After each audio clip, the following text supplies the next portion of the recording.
인류 진화의 수수께끼를 푸는 결정적인 발견이 된 루시는 1974년 11월 24일 도널드 요한슨이 톰 그레이와 함께 에티오피아 아파르 지역에서 화석을 탐사하던 중 발견했습니다. 당시 기록상 가장 오래된 호미닌 화석은 약 250만 년 전의 남아프리카의 오스트랄로피테쿠스 아프리카누스로 여겨졌습니다. 하다르라 불리는 이 지역은 다양한 동물 화석이 발견되었던 곳으로 수백만 년 전 풍부한 생태계가 존재했음을 보여줍니다. 요한슨은 처음에 작은 팔꿈치 뼈를 발견했는데 언덕 위에 더 많은 뼈 조각들이 햇빛에 반짝이고 있었습니다. 이후 몇 년에 걸친 발굴 작업을 통해 전체 골격의 40%에 해당하는 47개의 뼈가 보존된 상태로 발굴되었습니다. 연구팀이 발견을 축하하는 자리에서 비틀즈의 루시 인 더 스카이 위드 다이아몬드를 들으면서 붙여진 이름 루시는 가장 유명한 화석이 되었습니다. 약 320만 년 전에 살았던 오스트랄로피테쿠스 아파렌시스로 분류된 루시는 키 약 1m, 체중 27kg 정도의 작은 체구를 가졌지만 인류 진화 연구에 있어 거대한 영향을 미쳤습니다. 루시의 사랑니와 팔다리 뼈의 성장판 상태는 그녀가 성인이었음을 보여주며 작은 체구는 이 종의 암컷이었음을 나타냅니다. 그녀의 뼈들은 턱, 두개골 조각, 팔, 다리, 골반, 척추, 갈비뼈 등을 포함하고 있었습니다. 루시의 해부학적 특징들은 매우 흥미로운 조합을 보여줍니다. 후퇴한 턱, 강하게 돌출된 주둥이, 낮고 경사진 이마, 그리고 매우 작은 뇌 크기는 그녀를 오스트랄로피테쿠스 속으로 분류하게 만들었습니다. 특히 첫 번째 알의 작은 어금니는 원숭이처럼 타원형이고 단일 교두를 가지고 있었으며 상대적으로 짧은 다리는 나무 위 생활을 하던 조상으로부터 물려받은 진화적 특징일 수 있습니다. 3D 근육 모델링 연구를 통해 밝혀진 또 다른 흥미로운 사실은 루시의 독특한 운동 능력입니다.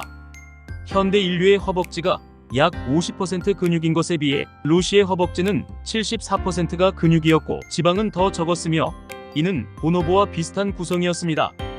그녀는 현대인과 같이 무릎과 엉덩이를 완전히 펼 수 있는 구조를 가지고 있었고 울창한 숲에서부터 초원에 이르는 다양한 서식지를 효과적으로 활용할 수 있었습니다.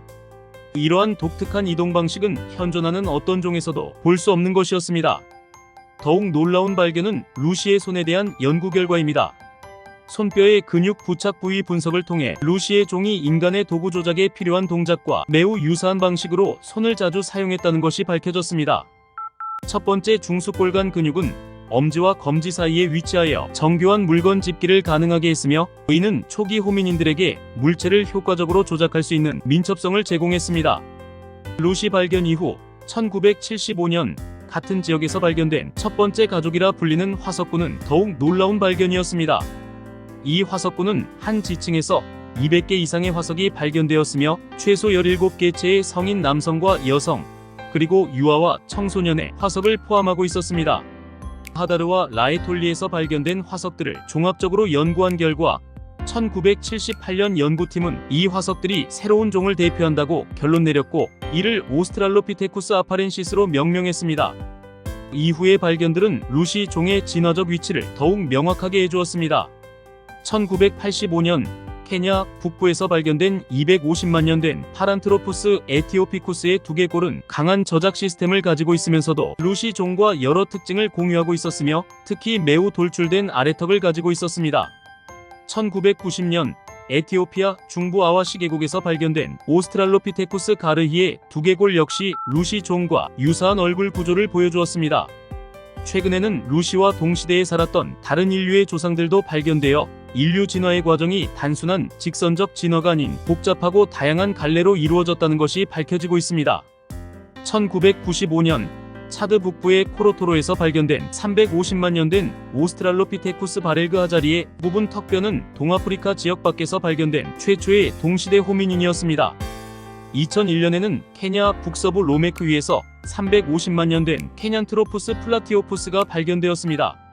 특히 워란 소밀레 지역에서는 380만 년에서 300만 년 전 사이의 화석들이 발견되었으며 이는 아프리카에서 가장 중요한 플라이오세 시대 인류 화석 유적지 중 하나가 되었습니다.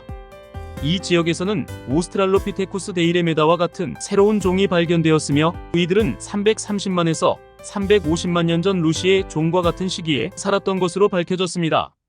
루시의 발견은 인류가 큰 뇌를 가지기 전에 이미 직립보행을 했다는 것을 증명했고 이는 인류 진화에 대한 우리의 이해를 완전히 바꿔놓았습니다. 그녀의 뇌 용량은 현대 침팬지와 비슷한 388cc 정도였으며 이는 현대 인류의 평균인 1400cc와 비교하면 매우 작은 크기입니다. 1978년 탄자니아 라이톨리에서 발견된 370만 년 된 발자국 화석들은 해변의 모래사장에 남은 것처럼 선명하게 보존되어 있었으며 현대 인류의 발자국과 모든 특징이 동일했습니다. 발견된 지 50년이 지난 지금도 루시는 여전히 인류 진화 연구의 중심에 서 있습니다. 2013년 레디게라루 지역에서 발견된 280만 년 된 아래턱뼈는 루시의 종과 초기 호모 속을 연결하는 중간 단계의 특징을 보여주며 이는 루시에서 현대 인류로 이어지는 진화의 경로를 더욱 명확하게 보여주고 있습니다. 수백 개의 화석이 발견된 루시의 종은 약 80만 년 동안 존재했으며 현재까지 발견된 화석들 중에서 호모 속과 파란트로푸스 속의 가장 유력한 조상종으로 평가받고 있습니다.